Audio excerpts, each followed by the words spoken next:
Welcome back, you guys. Today I'm back on the food plot again. You can see my buckwheat back behind me here. Today in this video I'm going to be terminating my buckwheat by disking it under. So I'm just going to be using my four-wheeler and an ATV disc to run this down. I'm going to try to disc it up good and see if I can get that soil bed prepared grass-free and weed-free enough to where I'm comfortable planting. I'll look at it afterwards. There was one area of grass out here that I'm just a little bit worried about.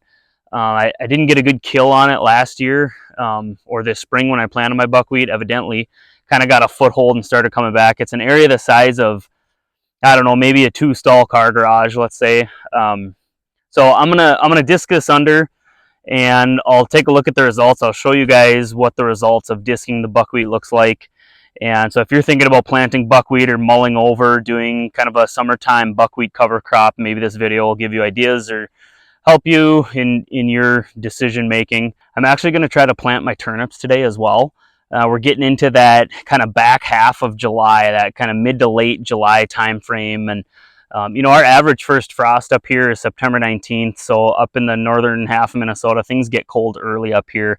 And I want to just get the maximum bulb size that I can out of those turnips. So I'm not planting these for like the soft leafy greens in the early season attraction. That's not my goal with doing this.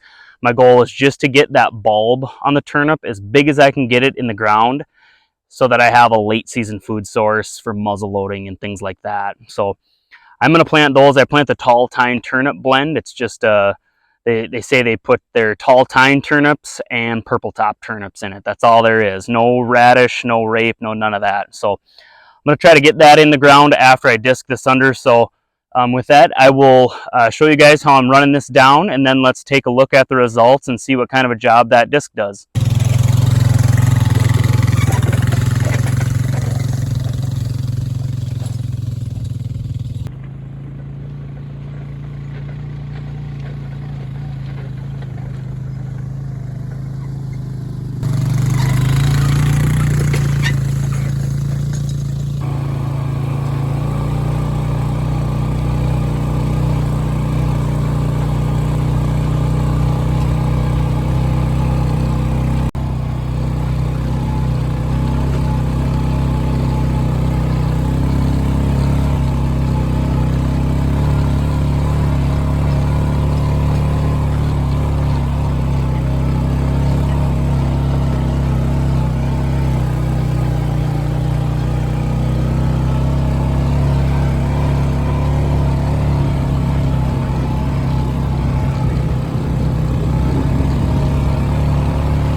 All right, let's take a look at the results. You can see behind me, did a pretty good job getting that soil turned over, the buckwheat plants incorporated back into the topsoil. Couple observations: if your buckwheat is really tall and really thick, you may want to think about mowing it ahead of time if you have something powerful enough to do that. I actually tried mowing a little corner of it down there, and I did this in prior years where if you mow it and then let that chaff sit for several days, a week or so, it kind of turns yellow, starts drying out, and then especially like if that yellow dead buckwheat plant gets wet, like if it rains on it, it discs under even easier. So this is an area that was real thick. You can see behind me, there's still a lot of plants laying here. So keep that in mind. If your buckwheat is shorter, kind of lighter, you know, that ATV disc had no problem getting through it. But so just think about that depending on, you know, kind of how thick your stand is and how tall it is. The other thing I noticed was there was those couple areas of grass that had come back in a little bit. It's still here. I'm not happy with the results of the disking in those grass areas. I think that grass is just going to bounce right back with the first rain here and take over my turnips. So I probably am going to come back in here with my hand sprayer when I put my seed down and just spot treat with some Gly these couple patches of grass. I've done this before and I know how this goes. If there's any kind of this sort of grass,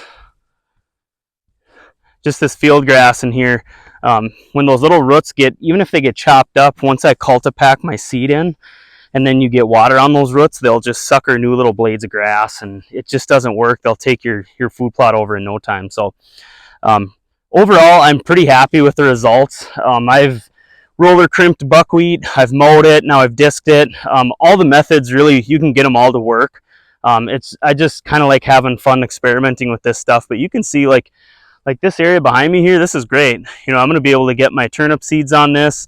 The soil's got a really nice dark color to it. I'm actually really happy with kind of this rich color and look of the topsoil. Having this cover crop on here is really important for me, just keeping that topsoil layer moist throughout the summer. The broadleaves of the buckwheat, those suppress and smother weeds throughout the summer. So overall, I really like this method. I got some good organic matter going back into my topsoil, and buckwheat does collect phosphorus throughout the summer in the plant, and then when you terminate it and reincorporate it back into the ground, that phosphorus is available to your next crop too. So this is good stuff. I got a lot of good I'll get really good seed to soil contact here, and like I say, once I spot treat those couple spots of grass, I think I'm going to have a really good turnip crop out here this year. So if you guys have been thinking about planting buckwheat, terminating it with just a wheeler and a disc, hopefully this video helped you or gave you some ideas. If maybe it's something you want to do, maybe it's not something you want to do, but either way, hopefully you enjoyed the video. Take care, and I will catch you guys on the next one.